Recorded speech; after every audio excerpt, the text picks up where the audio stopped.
Muitos associam a Europa como um continente de riqueza, um continente de glamour, um continente que artigos de luxo estão lá. É como se fosse a meca mundial do luxo. Alguns associam, muitos, que a Europa, aliás, os seus descendentes, vieram de linhagens prósperas, que todos são bem-sucedidos. Mas a verdade é que a maioria dos europeus não vieram dessas linhagens da nobreza ou da alta burguesia. Vieram de camponeses, vieram de pessoas que trabalhavam na indústria, no qual foram uma vida de extrema pobreza, uma vida de muita luta, na qual a ascensão social foi muito recente. E a obra que nós vamos falar é a chamada O Pai Patrão, de Gavino Leda. Esse Gavino, ele é sardo, é um senhor hoje em dia, é um escritor, que a história conta que era uma criança aos 5 anos, no final da década de 40, e ela é retirada pelo pai, que é pastor de ovelhas, à força para estudar. Saiba que vamos ler a situação, não só essa questão de analfabetismo e trabalho infantil, sobre a geografia e o do porquê há diferença, chamando ele de sardo, da região e a sua própria língua. Vamos ver essa história, ver o eixo temático social, entre outras particularidades. Vamos acompanhando. O contexto da obra como que é? É uma criança que é retirada da escola aos 6 anos de idade, forçosamente pelo pai. Nós temos que fazer alguns paralelos antes de entrar nesse ponto central. O Gavino criança, ele era de uma região chamada Cíligo, precisamente na Sardenha, não era na capital. E por conta disso, era uma região mais isolada essa vila. E fora que a fazenda não é em Cíligo, é em quilômetros de distância dessa propriedade, dessa vila. E o seguinte, ele era sardo, da Sardenha, e eles têm a própria língua. É uma língua mais latina do que até o próprio italiano. Nós temos que lembrar que a Itália, antes eram diversos reinos e houve uma unificação a partir de 1850, com conflitos, é claro, paralelamente igual aconteceu na Alemanha. E por conta disso eram diversos povos, diversos dialetos e diversas línguas. Imagina um garoto que está isolado, naquela província, naquela vila bem provinciana mesmo. Vai ter muita dificuldade. E nisso ele vai para a escola, ele tenta aprender, porque o que acontece? Ele chega atrasado, da idade mínima, ele tenta se adaptar, ele tenta ter uma vida, ele vai conseguindo aos poucos essa vida escolar. Mas, em contraposição, o pai dele chega. Nós temos que lembrar que, devido a essa questão do pai dele, que falava que o que era útil é o que ele aprendia no campo, para ser um pastor de ovelhas, um agricultor, algo agrário, nós temos que ver que a Europa também tem um determinismo das classes. Se você é agricultor, seu pai é, seu avô, seu bisavô, você vai morrer como comerciante, banqueiro, um nobre. Sempre é em classes, sempre é nessa questão. Então, o pai dele falava, não, você tem que repetir a tradição da família. Mas nós vamos ver no futuro que esse pai passa da mão, até para o costume próprio daquela época. Lembrando que, aqui no nosso Brasil, que teve nos anos 60 e 70, essa questão dessa migração, esse êxodo urbano, nós estávamos dentro do próprio país, entendíamos, independentemente de um sotaque ser do norte, nordeste, agrário ou não, nós conseguíamos entender. Agora imagina um Gavino que foi forçosamente retirado da escola pelo pai, no qual a professora tenta convencer esse pai que é necessário estudar. O pai dele fala simplesmente nada disso, ele tem que aprender as coisas do campo, isso que vai ser útil para ele, e nada de escola. E tadinho, ele chora, mas não teve jeito. E nós vamos entender o quanto que essa retirada foi profunda na vida dele. E também outra coisa, e o quanto isso vai impactar na vida dele lá na frente no exército.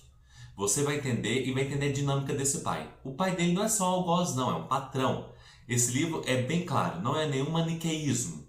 É um livro que vai mostrar essa dinâmica de pai que manda no filho, paterfamilias, esse cara que acha que o filho é uma mercadoria para trazer dinheiro para casa. Então vamos continuando e já mais um novo tópico. Eu falei sobre a questão da evasão escolar obrigatória que o pai fez, né? Porque o contrário era o sentido do estudo. Mas em contraposição tinha um amigo dele chamado Pizzente, que era muito arteiro. Eu vou até ler para vocês. Isso aqui é tudo na primeira página, tá? Ele falando assim: eu era tímido, mas o Pizzente, ele falava assim: olha que interessante. Felizmente, tinha como vizinho Pizzente que, com a minha idade, tinha se apresentado à escola no mesmo dia. Por nossa causa, a professora foi obrigada a ensinar novamente a fazer pauzinhos, porque é a maior dificuldade nessa questão da letra, né, para o garoto Gavino. E assim, ele fala, mas ele logo reagiu com ar de quase desafio, porque o Gavino era muito tímido, o Pizzente não, era bem desinibido. Olha que interessante. Desse vizinho, lembro que estava sempre desarrumado. Nunca levava a pasta nem os cadernos, não prestava atenção às aulas. Pelo contrário, muitas das vezes ele fazia muitas brincadeiras. Tipo assim, ele fala como? Mostrando o piruzinho para as crianças. Olha que loucura. Ele abria a braguilha e exibia para os colegas mais próximos seu piruzinho. E para ele era um gesto de coragem, olha que coisa. Interessante desse livro, a linguagem do Leda é bem visceral. Ele fala mesmo. Tem essa questão que eu falei das surras do pai. Fiquem tranquilos, não é seria um gore, alguma coisa tão excruciante, mas são surras bem severas. E fala sobre a sexualidade. Vocês vão ver que o Gavino não tem meia palavra não. Ele vai falando sobre a puberdade, vai falando sobre isso, sobre a vida conjugal do casal. É bem assim. Naquele tempo, a gente tem que lembrar que a palmatória e o castigo físico, situando no final dos anos 40, 50, 60, até 70, quem sabe, estava em vigor. Mas para o Pizzente não, ele não estava nem aí para isso. Ele pensava que era o rei da sala. Mas o Gavino ficava todo envergonhado e enrusbecido diante daquelas cenas. E aqui passando, olha que interessante mesmo, a professora batendo, ele repetia artes, fazia várias artes. E os alunos ficavam envergonhados, como aqui está falando. Aqui é a página 6, tá? O livro começa na página 5, que essa edição aqui é dos anos 70. É uma edição antiga. E mesmo assim, ela não deixa a desejar. Aliás, eu até gosto do livro que é mais antigo. Olha que interessante. Mesmo contra a vontade dele, a professora, já indo para o pressuposto do Gavino, adivinha quem chega? O pai dele com esse ar todo austero, já falando o seguinte, olha a bomba que ele solta. Vim buscar um menino, preciso dele para cuidar das ovelhas. Ele é meu e eu estou sozinho. Não posso continuar deixando o rebanho abandonado enquanto vem aqui a Sílio trazer o leite, a queijaria e fazer as provisões. Não sou apenas pastor. Para viver honestamente e sem roubar o vizinho, sou obrigado a cultivar o trigo para o gasto. Aí ele vai fazendo aquela homilia para a professora, né? Mas a professora responde: mas Gavino é muito pequeno. Como poderá ele guardar as ovelhas e espantar os bandidos? Sua presença lá será inútil. Ainda aqui aprenderá a viver, antes de se expor lá fora. Ainda lhe faltam as penas para levantar voo. Olha que interessante, o professor argumentando com a educação formal que é importante mesmo. O que a senhora entende de pastoreio? Os pastores não precisam de asas para voar. Então o homem ficava cada vez mais firme, mais incisivo na decisão de querer que o filho saísse. Então ele falava assim, falava sobre questões do terreno, sobre particularidades, né, do dinheiro que tem que sustentar as bocas, que não precisa de infância nada, ele tem que trabalhar, aqueles chavões. E o Gavino ficava em estado de choque. E os colegas também ficavam bestas, né? Ele falava assim, meus colegas escutavam esse discurso impetuoso, violento, como se fosse o primeiro raio, o primeiro trovão do dia. E que em breve desencadearia sobre as suas vidas, ameaçadas com a minha de isolamento total na natureza do agreste. Na natureza agreste, corrigindo. Ele paralisado. Claro, não é uma notícia legal, você estava tão bem na escola, começa a pegar um ritmo e seu pai tira. Não é uma notícia agradável. E aqui a gente vê também essa questão do Estado. Onde está o Estado? Nós vamos entender alguns mecanismos de Estado e um Estado paralelo, né, dessa ausência. Lembrando que a Sardenha é um território empobrecido. Não é igual, por exemplo, a Roma, que tem todo um panteão ali, mesmo nesse pós-guerra, né, que é final dos anos 40, começo dos anos 50, quando eu era criança. Olha que interessante. O Davino chora e a professora fala para consolar, já que ela não tem nenhum poder, né? Você vai se tornar um grande pastor. Seu pai vai ensinar a ordear ovelhas e as vacas. São muito lindas. E no campo há tantas flores. Ela tentando ser poética, olha que interessante. Vale a pena ler. Eu só vou pegar alguns trechos, eu quero que vocês leiam tudo para entender. O que eu vou falar para vocês desse roteiro, o objetivo é o seguinte, para vocês entenderem essa relação paterna com os filhos, essa questão do campo, aquela Sardenha do passado e de como Gavino foi crescendo. Importante é isso, aqui não é uma trama de super-herói, aqui é uma trama da realidade que acontece em várias outras. Nós vamos ver que aqui ele vai começar um drama desse começo agropastoril, em que ele é criança e o pai vai começar fazendo algumas táticas para que ele se encante com o campo. Mas nós vamos saber que não vai ser só isso, ele vai usar da coerção. Mas nós já vamos falar em breve esse detalhe. Né? Que na época dos nossos avós, os pais deles eram bem severos, mas a gente vai conhecer o seu Pietro Leda, Deus o tenha, com todo respeito, que realmente essa pessoa existiu, ele é pai de Gavino. E ele foi muito severo. Nós vamos entender toda essa mise-en-scène, essa psique dele, né? E ele assim, é um pai muito rigoroso. E já estava bem determinado para retirar esse filho da escola. Porque para a cabeça dele vem dois fatores estruturais. Tem a questão, como falar, do determinismo da linhagem. Se eu sou pastor, meu pai foi, etc, etc. Foi, meu filho tem que ser. E a questão do mando do pai, que é muito importante, né? Ao contrário de outras culturas que eu pesquisei, que elas de pais que investem no estudo do filho para que a linhagem melhore e progrida, essa cultura deles, não só lá não, no Brasil, tudo quanto é lugar do mundo afora também tinha isso. E assim, a gente não pode ter um julgamento superficial, a gente tem que entender a brutalidade desta Síligo, desta Sardenha, desse local, que o Estado não estava ali, estava largado. Nós vamos conhecer a Barricelli, que não é uma máfia que nem a Cosa Nostra, não, mas era uma milícia paralela para garantir segurança nas propriedades. Então você vê que tem uma ausência do Estado.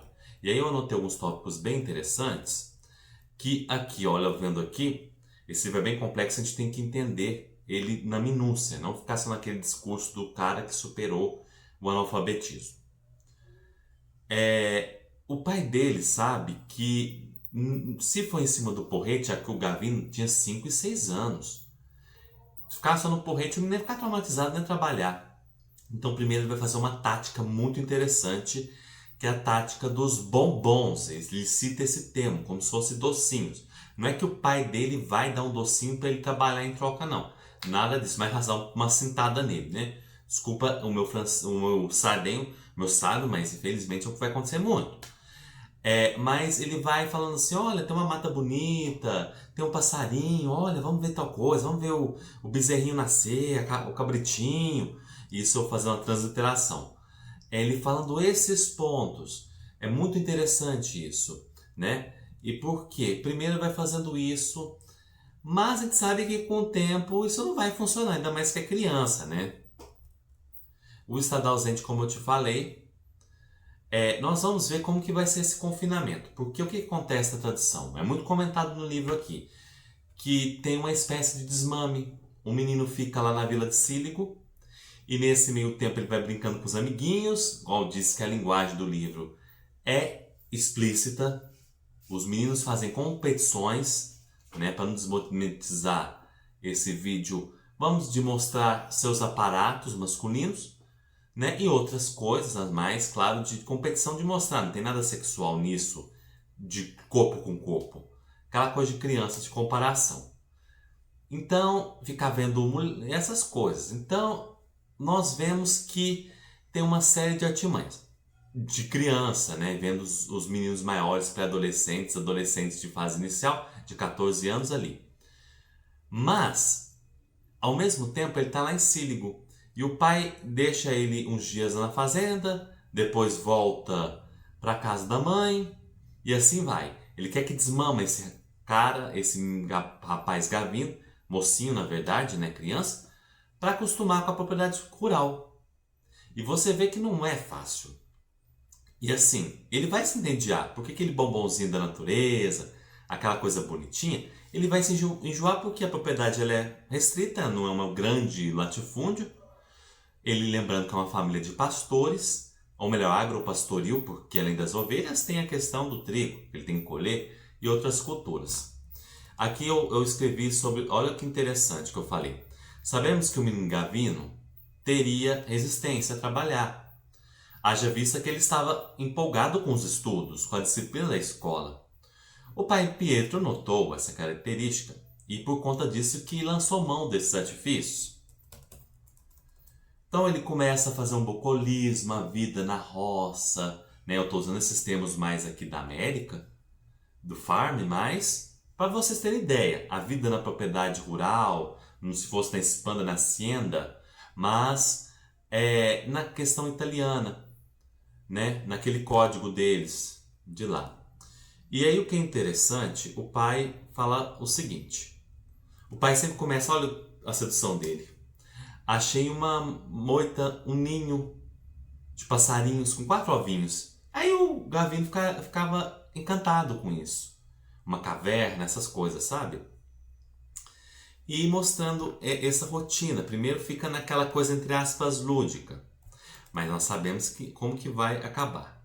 Isso é para que ele esqueça de Cíligo, para que não tenha aquela coisa tão grande com a família dele, fique em função daquela propriedade. O livro se chama Pai Patrão. O pai está pensando no menino como uma máquina para entregar dinheiro para ele, né? Colhendo, cuidando das ovelhas e etc, né? E aí, o termo que ele usa é o ardil. Ardil nada mais é que estratégias de artifícios para você enganar alguém, para você fazer alguma política, né? O garoto ficaria enjoado com o tempo, como eu falei para vocês. A beleza estática do campo não sustenta essa inquietação interna dele. E o pai vai desmamando, e o encanto vai desencantar. Isso é muito sério. Aqui, quando eu anoto, lembra-se do fascínio do Gavino pelos ninhos de coco, cotovia, aqueles pássaros todos? Pois bem, o que era novidade nos primeiros dias, primeiras semanas, já viraria um clichê, algo que já estava lá há muito tempo. E aí essa beleza estática bucólica vai acabando, o tédio vai se tornando. E quando o Gavino dá negativa para o pai, adivinha? O pai, né, vai mudar a temperatura, vai ter uma filha, olha, tem tal coisa. Mas como não vai ter mais palavras para convencer, é no currião, na cinta. Gavino ele vai tomando surras do pai homéricas. Ele é esmurrado, ele é estapeado, tá? Não é só vara na perna não, como muitos fazem, que eu sei que muitos fizeram, tá? Ou tomaram.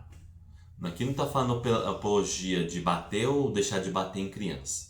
Educação, né? Mas aqui a gente está vendo que não é para a educação de uma criança, não. É como se fosse um senhor com seu vassalo, né? Então, assim, é algo feudal, uma entranha feudal. Quem lembra que essas famílias, sabe, podem ter sido lá muito atrás de uma gentry, como os ingleses, mas é coisa de idade média, empobrecendo e ficaram pobres. Então, assim, e se for o caso dele? Os ardis, o bombom foi acabando, a curiosidade infantil esgotou, e ele sabia que se não ajudasse o pai dele, ele tomaria surras. E sabe o que é o mais louco assim na história? Ele é exposto a risco, a negligência. Não tomava banho direito, lá era cheio de pulgas que picavam ele, e ele tinha que ir na caverna das cobras, e tinha que se virar para matar essa cobra. O pai dele mostrava só uma vez, porque se tivesse que ensinar 2 ou mais era surra. E ele viu mais chocante de como ele matava essas cobras. Entre outras coisas. E isso dava uma exaustão nele. É muito grande. Sabe o que acontece? O pai dele consegue incutir um espírito do quanto que ele é importante naquela propriedade. Mal sabia que o pai dele estava explorando ele, né? O Gavino. E aí ele sente que ele é obrigatório, porque ele tem que ajudar os irmãos deles que são menores. Que são crianças ali. E aí cada vez que ele vai, ele fala que é bom, não, é importante, a escola não tem nenhuma importância, tem que ser o pastor, tem que ser um pastor ajudar o pai. E muitas pessoas daquela vila comentam que havia uma mortalidade alta com os filhos de pastores.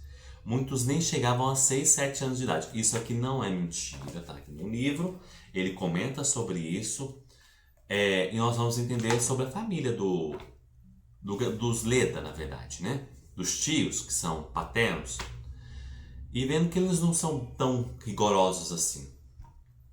Olha que interessante. A negligência como degradação, o piolho e a broncopneumonia. Olha que interessante. Há um detalhe no livro que é um soco no estômago.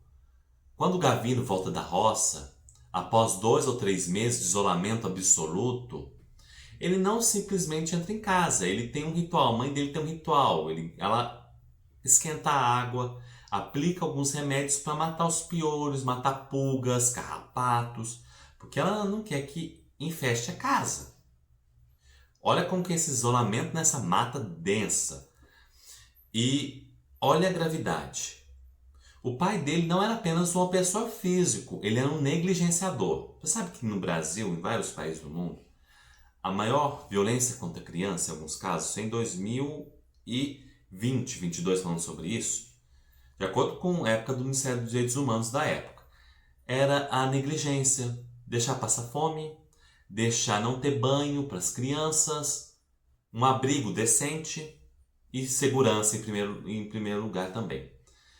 E a violência física e, infelizmente, a violência contra a intimidade das crianças. Assim sendo, você sabe qual que é. A terceira.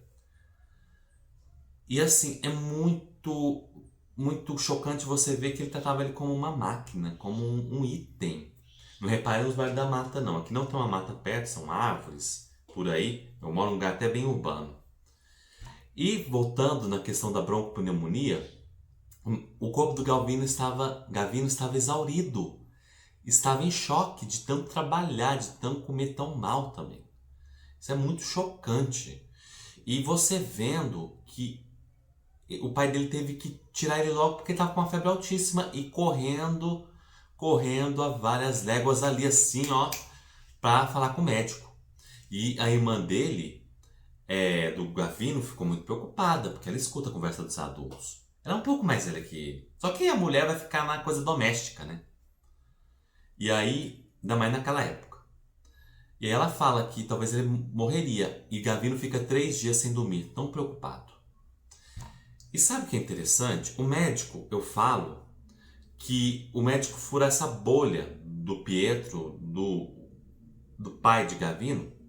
O médico observa o estado do garoto.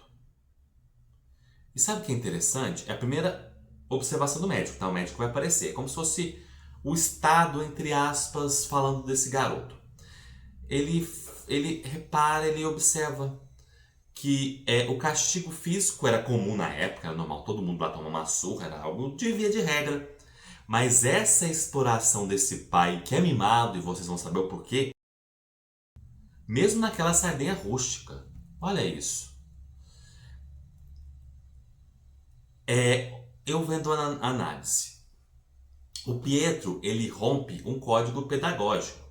Na cultura sábia da época, aquele código, esperava-se que o pai preparasse o filho para a vida. Ok. Não que consumisse até a morte por uma negligência. A solidão do oprimido. Gavino vivia em um limbo. Era tão isolado que nem a própria família conseguia protegê-lo da sujeira e da doença que o pai impunha como rotina. E continuando nessa trama aqui do pai patrão, vocês lembram que nós falamos sobre a questão desses irmãos mais novos, né? Vocês lembram disso? Então é importante salientarmos que esses irmãos mais novos não são igual ao Gavino, que é mais submisso, mais tímido, mais púdicos, eles são mais para frente. Olha que interessante, eu até escrevi aqui, que é bem interessante aqui, bem perspicaz, essa passagem que fala o seguinte: o cheiro de fumaça em Síligo. Vocês vão entender o porquê do que eu escrevi isso. Quando Gavino retorna a Síligo, muitos dos populares, os transeuntes, comentam que a fazenda do pai dele acabou pegando fogo e teve perda total dos olivais, que ele era obcecado por olivas, né? O Pietro. E aí o que acontece? O Pietro, quando o Gavino chega, né, faz uma falsidadezinha, uma falsa saudação e comenta sobre isso. Só que ele fala assim, ele desconfiava que foi os próprios filhos que queimaram a fazenda. Mas ele não tinha prova, então não tinha o que fazer. Porque de uma hora para outra foram vários focos de incêndio que deu perda total, prejuízo nesses olivais, né? É interessante isso, essa arapuca que eu chamo. Porque os irmãos de Gavino, eles estavam cansados de serem tratados como gado, como mercadoria. É interessante isso, né? E uma personagem que eu esqueci de citar para vocês, tem uma cachorrinha, o nome dela, aquela questão do casebre, né? É um lugar que chama Badrevustana. Badrevustana, olha que loucura, né? Então, assim, ele cita assim, que os irmãos tinham medo dos insetos, tinham medo do chefe, etc. Né? Isso é quando eles eram mais novos, né? Então, assim,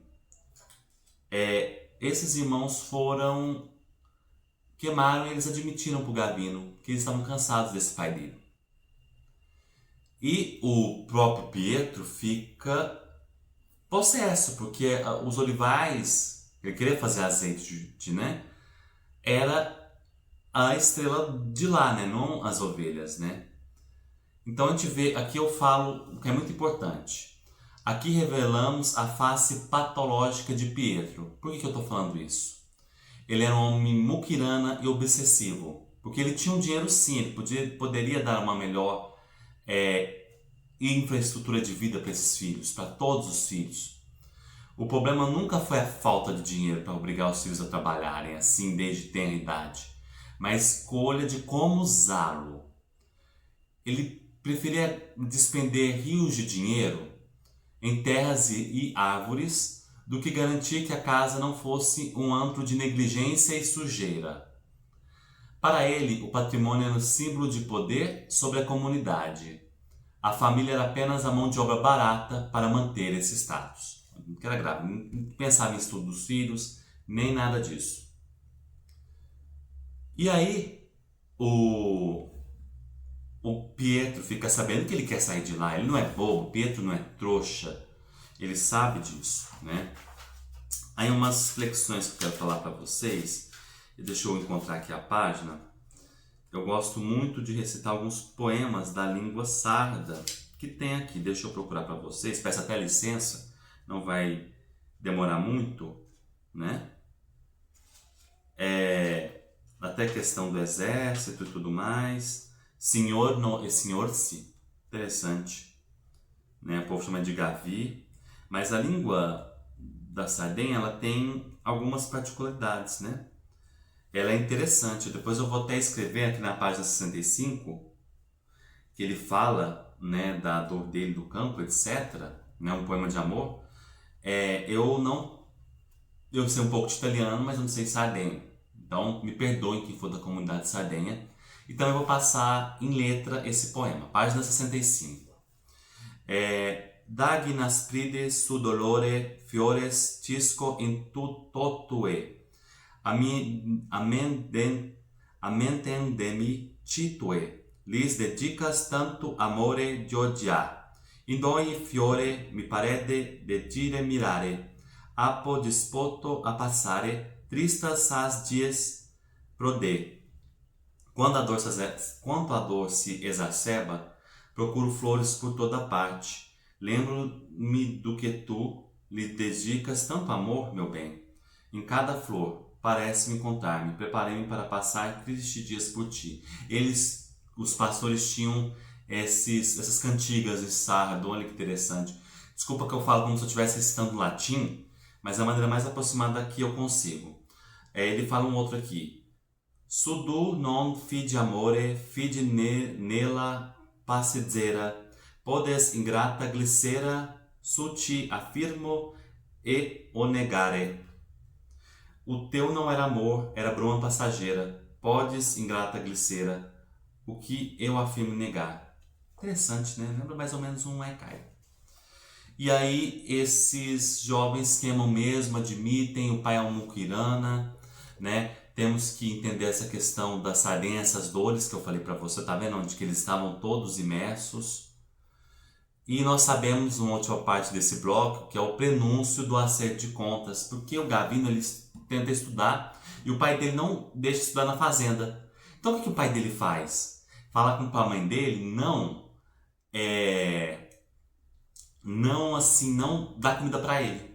Aí pessoas ajudam ele. Ele estuda numa propriedade da cidade, um estábulo que o pai tem, e o pai dele corta a luz, aí ele conversa, pai, me deixa só estudar um mês em paz, por favor, porque o pai dele queria que ele trabalhasse. E as pessoas da própria cidade, reforçando o que eu falei lá antes, queriam que ele continuasse como filho agropastoril, essa é a verdade. Então o pai dele boicota, mas assim, e a tensão vai ficando insuportável que eles vão resolver as contas. Só que o Gavino que saiu pro exército não é aquele garoto melindroso, não. É um Gavino que aprendeu até a luta. Então aguarde as próximas cenas que mais tarde eu vou falar isso para vocês. A tensão agora é insuportável. De um lado o pai que perdeu os olivais para o fogo dos filhos mais novos. Do outro o filho mais velho, o primogênito, que voltou do exército com uma patente e um alfabeto que o pai não entende. O clima está pronto para o acerto de contas, o acerto final.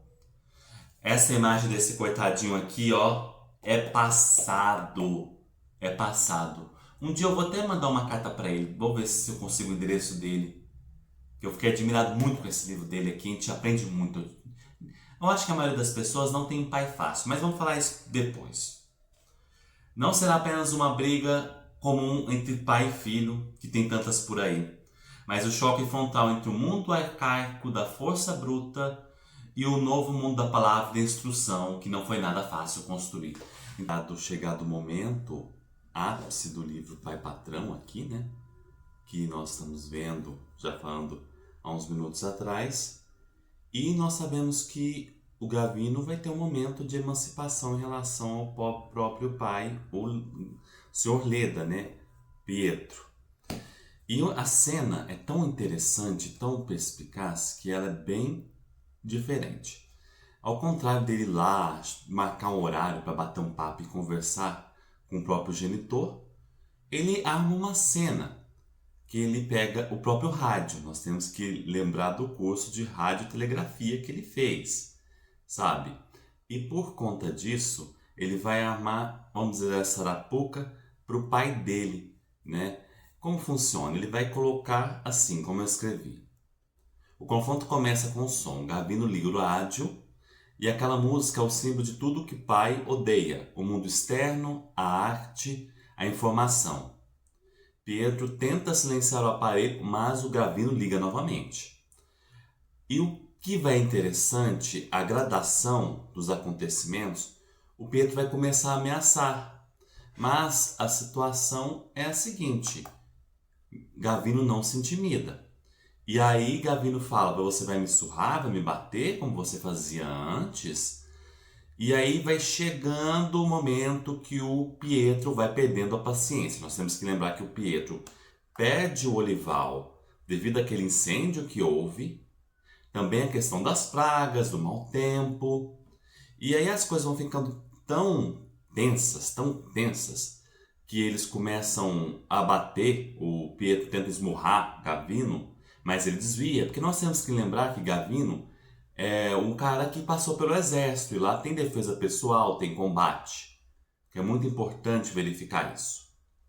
E por conta dessas variáveis, nós temos que lembrar que o próprio Gavino, ele está numa situação já diferente daquele garoto que saiu do meio rural. Vamos continuar. O interessante é que tem um choque de confronto. Eu pesquiso e vou fazer uma intertextualidade com o choque do Pequeno Poder de Nelson Rodrigues.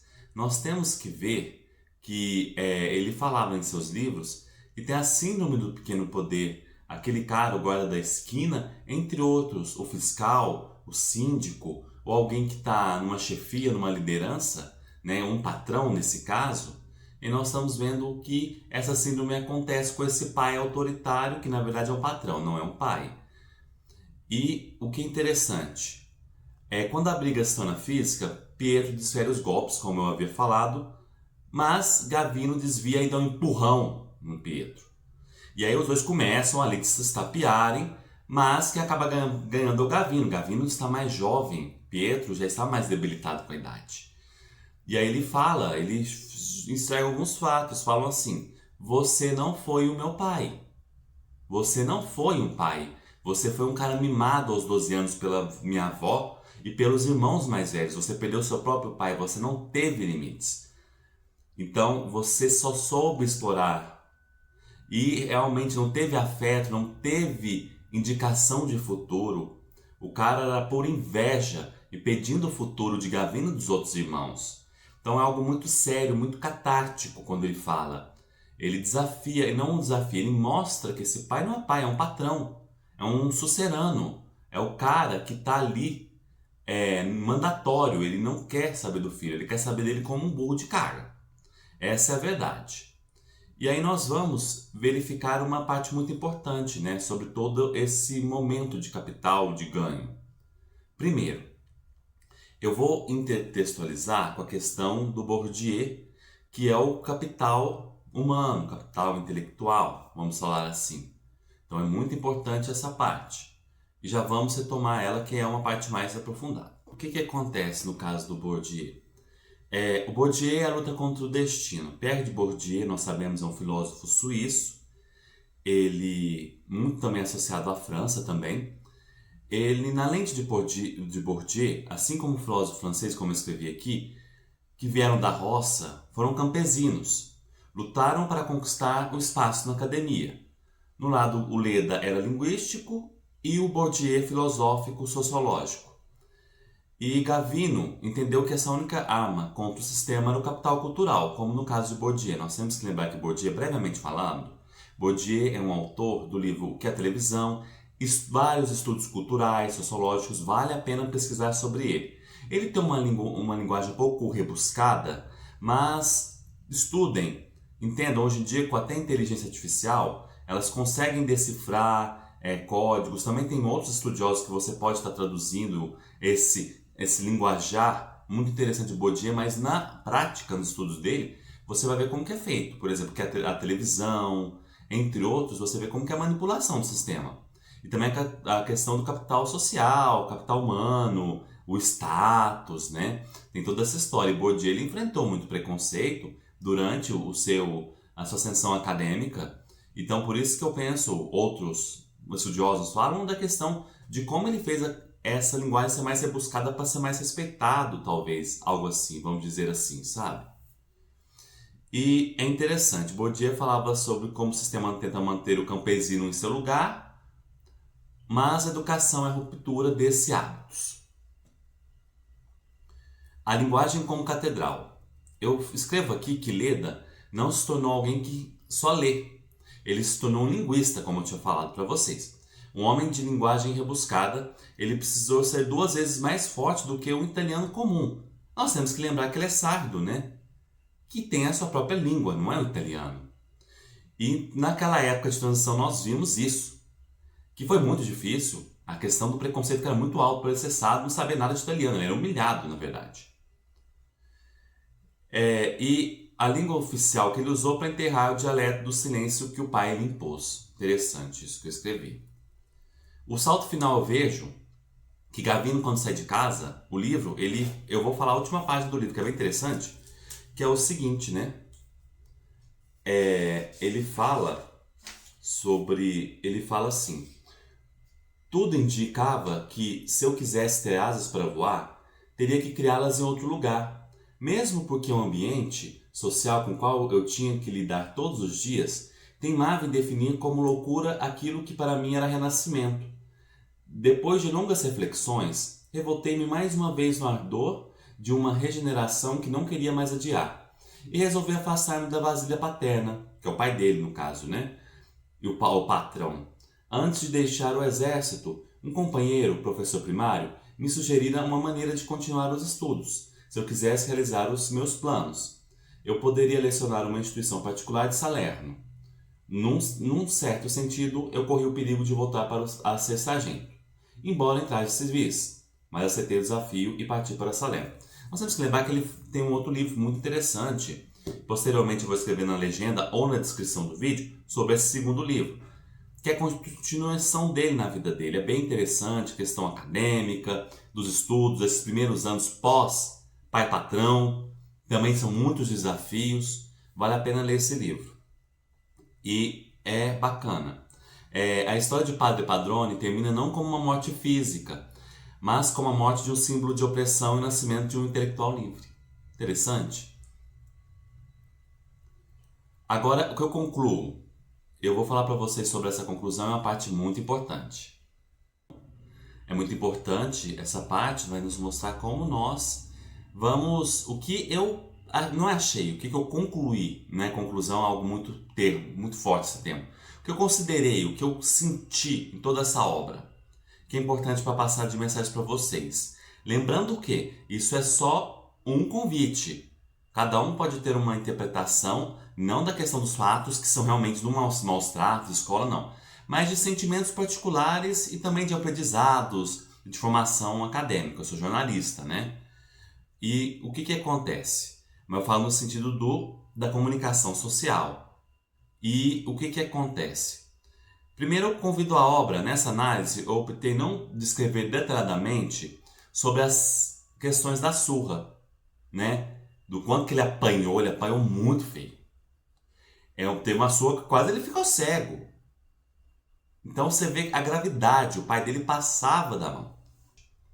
O que acontece entre quatro paredes dessa fazenda, que não é fazenda, porque lá na fazenda dessa propriedade, é algo que vocês podem testemunhar lendo o livro, que é o importante ler o livro.